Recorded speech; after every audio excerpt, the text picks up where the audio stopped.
تهران جا نمونی. آقا بیا برو بالا. جا به بغل پر چمدونا رو خودم جا به جا میکنم. آقا کجا میری شما؟ بیا بالا بیا که حرکت کردی بیا. تهران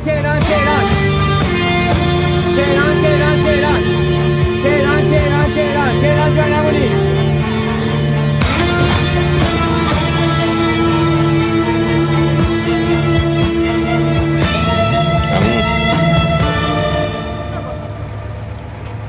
آقا پسر گل پسر با تویان؟ بله. خوبی؟ بله. تو بسپتنی بخوابی؟ چشه؟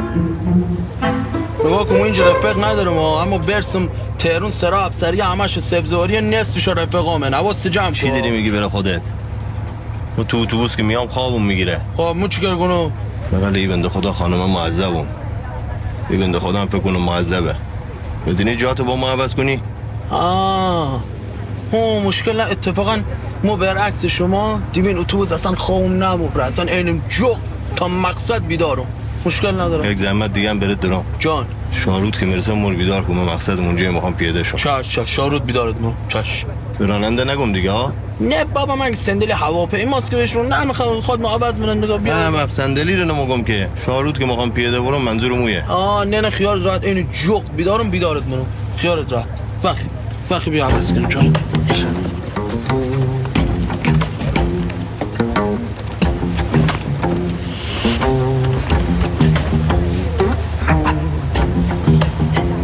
سلام.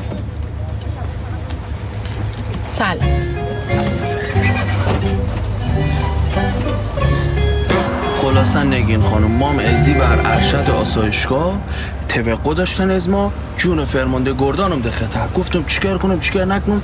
و پریوم هم اصله دژبان گرفتم.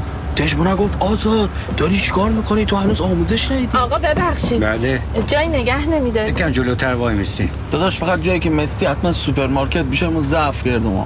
چش آقا تکاور. داشتم میگفتم اسلحه رو برداشتم. یه لحظه میشه 10 دقیقه خالی نبندین، میخوایم بخوابیم.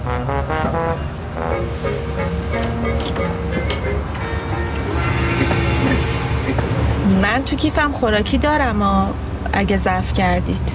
نه جلوتر مستم دیگه. چیش داره؟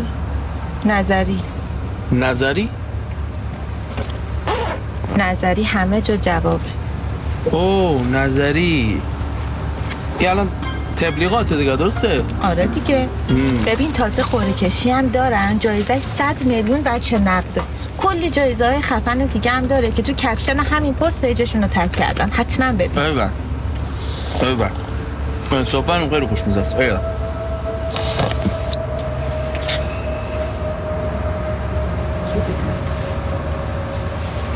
از شارود رد گفتیم. آره خیلی وقت رد شدیم، الان نزدیک گرمساریم. چی شده؟ نگین خانم این بنده خدا به ما گفت ما رو شارود بیدار فهم؟ یک زحمته شما صداش بزو بهش بگو که رسیم گرمسار که دیگه بنده خدا زیاد از شارود دور نره. خب چرا خودتون نمیگین؟ خب ما باید برم. کجا؟ ما باید برم ردیف آخر قیم بگم. آها میترسید ازش؟ نه ترس که نه. خب دوست ندارم حرمت هم مثلا شکست سر بود. میخواد تا بزمت بیدارش کنه. باشه اگه پرسی کو بابا ای برف بابا سمنان به طرف. باشه.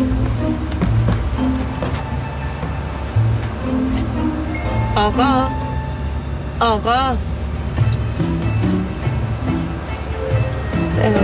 ببخشید رسیدیم گرمسار، گفتید بیدارتون کنه. گرمسار؟ بگودم شارود پیاده ماشم. من نمیدونم، این آقا که اینجا نشسته بود گفت رسیدیم گرمسار بیدارتون کجا خودش؟ سمنان پیاده شد. این تکه آشغال. ممنون خانم. گرمساره دوستان، هر کی گرمسار پیاده میشه بیا جلو. ما پیاده ماشم. چمدونم کجایه؟ ته اتوبوسه.